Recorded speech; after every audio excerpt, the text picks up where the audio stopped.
Hello guys, it's Cardboard Rhino and welcome to Rhino Says Yes.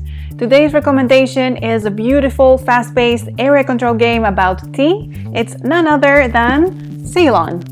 Ceylon is actually what the nation of Sri Lanka was called back in the 19th century, and at that time a deadly fungus killed off all the coffee plantations on the island and caused an economic crisis.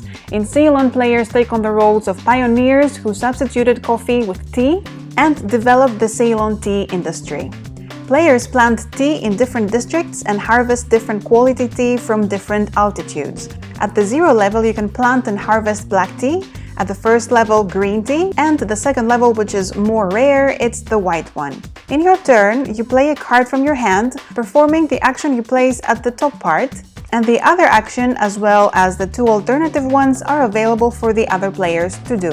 If you choose to plant, you place a plantation tile with your marker on the board on the hex you're standing, and this costs rupees. Harvesting doesn't cost any money, and it allows you to harvest the plantation on the hex you're on and any adjacent ones. You may even harvest plantations of other players as well, but you give them a victory point in return for each one. Then we have the trade action, which allows you to export specific combination of your harvested tea depicted in 3 available contracts at any one time. These give you victory points or rupees. You place the contract on an available space on your player board. Contracts of the same company go into the same space, while different companies need a new available space, which means you will need to plant more so that you free up the spaces on your player board.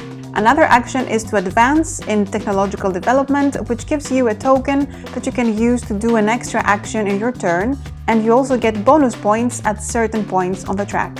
You can also contract the counselor of the district your player pawn is in to get a permanent ability. The 2 alternative actions of each card are move. Your first move is for free, and then there is added cost the more steps you make, or you can get 2 rupees from the supply. The game ends when a player placed all their plantation markers or when you run out of action cards. Players score points for having the majority of rupees, being more technologically advanced, having the majority of plantations per district with the prerequisite of having consulted their respective district councillor, the number of different trade companies, and you get negative points for leftover markers. One undeniable fact about this game is that it's very elegant, the production quality is very high, and the mechanics fit very well with the theme.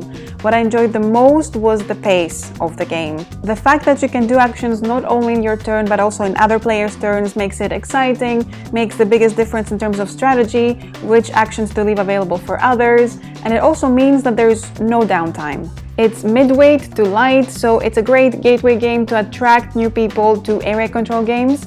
Plus, it's very pretty to look at, so Rhino says yes to Ceylon. It's definitely worth a look.